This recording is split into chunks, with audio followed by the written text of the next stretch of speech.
other one is your brand is the emotional aftertaste of a person's experience with you. How good is that? What kind of aftertaste are you leaving for people? Hope it's a good one. So the truth about branding, it's not about being someone that you're not. You don't just get to go to ChatGPT and say, hey, I want to make a new brand. I'm a Sunshine Coast photographer. I want to be fun and loud and this and that and blah, blah, blah, blah, blah, blah, blah. And ChatGPT spits you back something and tells me to go wear bright orange to every place that I go to and do this and do that. It's not about making something up that you're not. It's about uncovering what already makes you powerful, what already makes you you, and what is going to make people connect with you. And it's about showing up with intention, clarity, and visibility. And I think this is something that a lot of people miss, is that the visibility is so important. And that's what I'm really going to talk to you about tonight, is how to show up visibly, like in person, online, on your socials. Whereas Adam will talk a little bit more about the story behind it. So people don't buy what you do, they buy why you do it. And they buy who you are while you're doing it.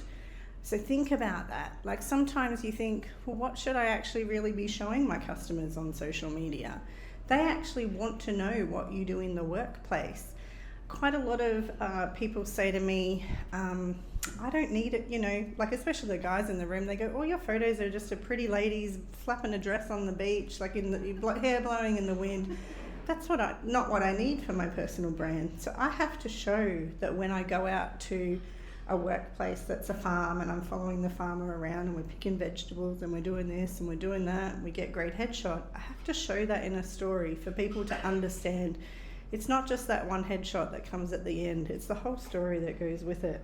So don't be afraid to show your customers what you're actually doing. You might think it's boring, but they want to know about it. So cutting through the noise. Sometimes people, like you might work for a company and you think, well, why do I need a personal brand? But the reality is, if you want to move up and on in that company, you want to stand out from the crowd, because when you're going for that next level interview, you want them to have seen you and know what you're all about. And also too, you might decide to jump companies one day and go somewhere else, or you might start a business, or your industry folds and you have to pivot and start a whole new thing. But if people know who you are as a person, that's going to come across quite strongly. So the world is absolutely flooded with advertisements and content and things that you see out there. So your personal brand is what makes you stand out. And people at the moment are really craving real. So you probably don't even realise how many fake things you're seeing coming through your news feeds or LinkedIn and things like that now.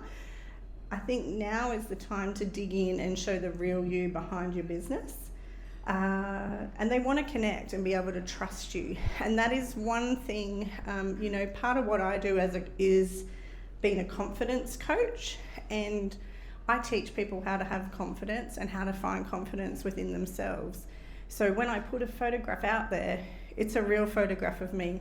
Sure, I've got makeup on and I might have the wind blowing in my hair. It makes me look a little bit better when the wind blows, but I'm still me. If I put my photo into an AI something and created 100 other photos of me and put them out into the world, it's very obvious that that's not me, even if you think it looks like you a little bit. But that also says to people, I don't have the confidence to put my own photo out there. So how can I teach confidence to other people? So think about what you're selling and are you being authentic in it? Because I think right now we're not doing business anymore like that B2B, B2C. People just want to do it human to human. They want to know you. And your brand is a shortcut to connect with their trust.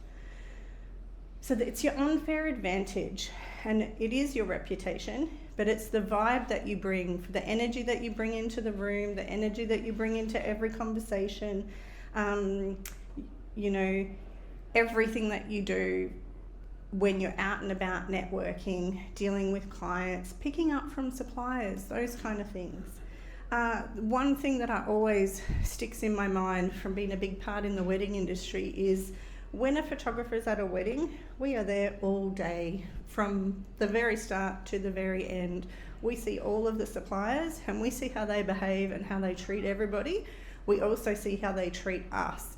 And that is a big part of, when you're seeing suppliers just dealing with other suppliers. Sure, I'm not the customer, but because I have so many customers of my own, if you're treating me badly, then I know that you're probably treating the other people badly as well. So thinking about how you're treating everybody in your sphere. And then that comes down to your values as well. So you don't need to be someone that you're not. I don't need to be a white suit wearing a funky hat and come out here and rock out something that I'm totally not. I just need to be me, and you just need to be you.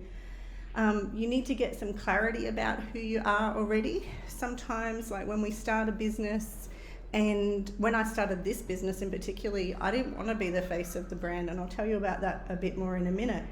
But when you realise that people want to connect with the face, then you have to be putting that authentic self forward and showing the consistency, clarity and courage.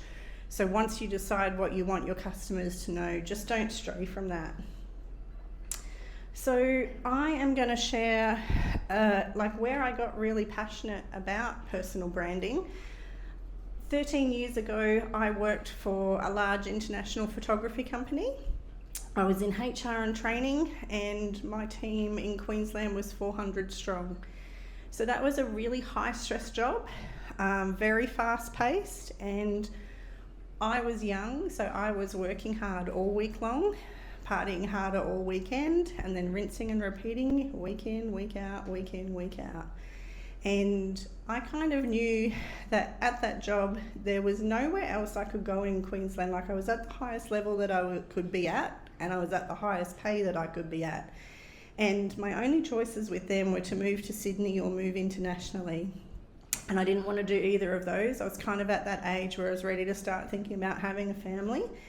And I decided that I was going to move back to my hometown on the Sunshine Coast and take a little bit of chill time, wind back from that crazy schedule. And I picked up a part-time job in a photo lab and just did freelance photography on the side. I kicked about for about 12 months.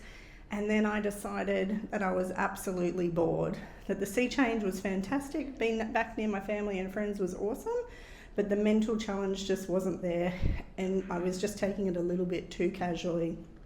So then I started a business, and then I was never bored again. So when I started that business, my freelance photography was called Studio Pics, named after the pixels in your photos, and I seemed to just be attracting the wrong kind of clients. The clients that didn't want to spend the money, clients that wanted me to put their baby in a flower pot or something like that. And I wanted to be a glamour studio that was kind of like a mid-range where people could come along and have a really luxurious experience, a champagne experience on a beer budget is what I called it. So I set about and found a graphic artist and a marketing lady that I could hunker down with and really zone in on what did I want that next phase of the business to look like. And that's when Empire Art Photography was born, and I set about, I hired a little team, I hired a space for us to set up, and we really did a soft launch out into the world and out into the marketplace to find out whether what we were offering was exactly what people wanted. And I was very happy with, after being with that marketing team, that we had really honed in on a brand that really meant everything that we wanted to be to customers. We wanted to have empowerment, luxury, it was all there. And the soft launch went well. We started getting out into all the networks, and then we're going to have the big launch party in November with all the new people that we had met. And unfortunately, I was diagnosed with breast cancer. So instead of having an opening party, I went off to have surgery, and I actually had to have 15 months worth of treatment follow that. So I didn't really know if I was going to be in that workplace helping my team, but I knew that I wanted that team to keep kicking along because I might be back at work in 6 weeks or 3 months or something. Turned out it was 2 years later. But what my team did during that time was we just wanted to pay their wages, pay the space bill, like pay the rent, and that was fine. I was happy with that. As long as they were happy, I was happy. There was no stress on me, there was no stress on them. But as I sat there on the couch in recovery mode, I really realised that I was setting myself up for a fail when I did go back to work, because they were paying their own bills. There was going to be no marketing money for when I came back and needed to be a full-time photographer. There was going to be no marketing money to put that back out into the world. And that's when I realised that I needed to figure out, how do you market with no money or very little money, right? How do you get yourself out there when you don't have the capital behind you to do that? And that's where I absolutely fell in love with growing a personal brand. So during that time, I just set about growing the Empire Art Photography brand, putting it out there, meeting people online every way and shape I could, and just showing up. I couldn't show up physically into the rooms, but I could definitely show up online. And I couldn't show up all the time, but I could show up with consistency and clarity, so that people started to recognise that. And then when I came back into business, it was like coming back in with that big injection of marketing money behind you, because I was ready to go and everybody knew the name, and it was like I hadn't even been gone, which was fantastic. So with that particular business, with this business that I have right now, obviously I've kind of started it up 3 times. So really delving into that brand 3 times. So first when I started it, secondly when I went through that health journey, and the third time was with COVID, because 50% of my business was wedding at the time. And so when COVID hit, it basically closed down wedding industry for 6 months. It did affect it for longer than that, but closed it completely for 6 months. And I also wasn't allowed to have my makeup artist in the studio with me. So anyone who's been to my studio, and ladies, you know, the makeup artist is quite often the fun bit of the photo shoot. So we lost a big chunk of our business during that time. And I was kind of like, well, what am I going to do? I've got this brand new commercial space, and obviously there's no people coming into it. What am I going to do? So again, I started showing up online. I started doing the things that I could do at home, and I started dropping into spaces that I could be seen and recognised, so that I was ready to make a comeback when the time was right to make the comeback. The comeback for me in that pivot was the Women Inspired project. I am good at telling stories, so I thought, well, why not make a book where we actually tell the stories of business women and what they've been through in life, and how they've come to be where they are today. And so when I put that book out to the world, I literally filled that 6 months back up like that, because the reputation that I had and the network that I had built over time was just fantastic. So it's times like that where you don't even know you need your brand, but looking back, you're like, thank God I built that strong. So ever since the coming back to work like 11 years ago, I've really been helping my customers do the same thing. So you might think that you're coming in for a headshot, but we always delve in a little bit deeper to who you are and what your brand is and who your ideal client that you want to attract.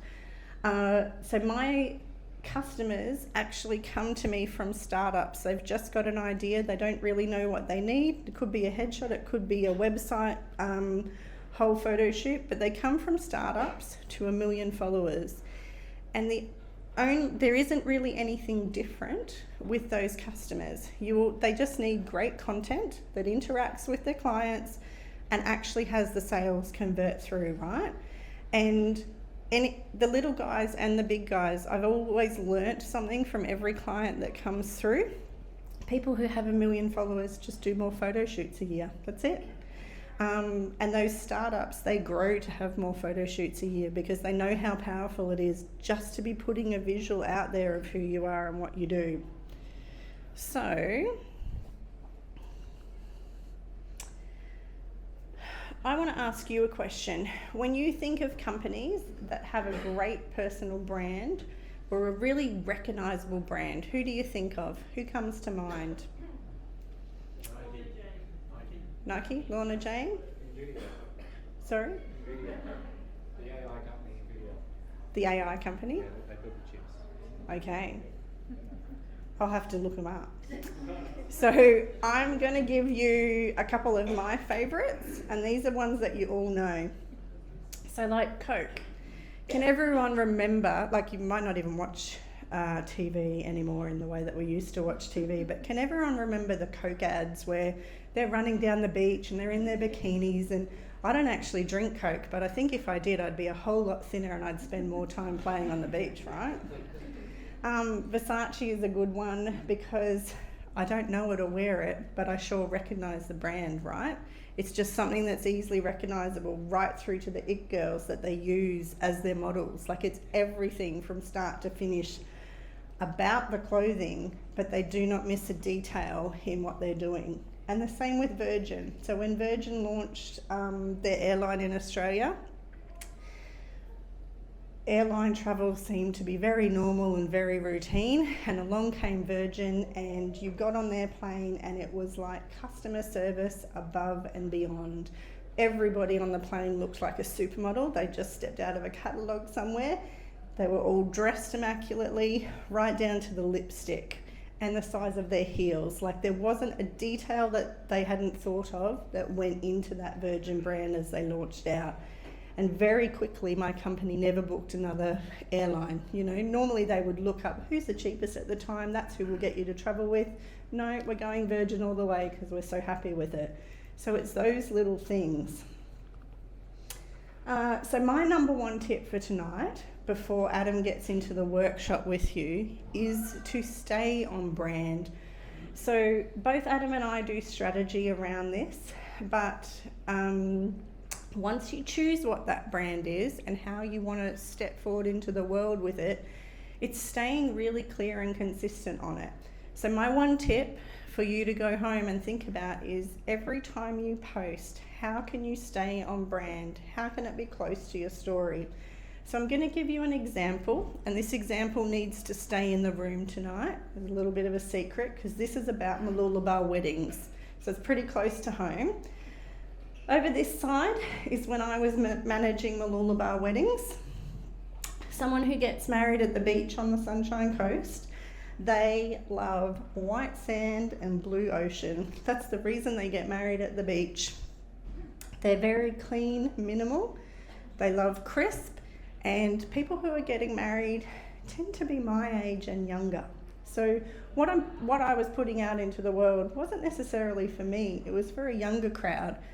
If it were my page, it'd be all rainbow and dolphins and stuff, right? But that's not what people are coming to Mooloolaba weddings for.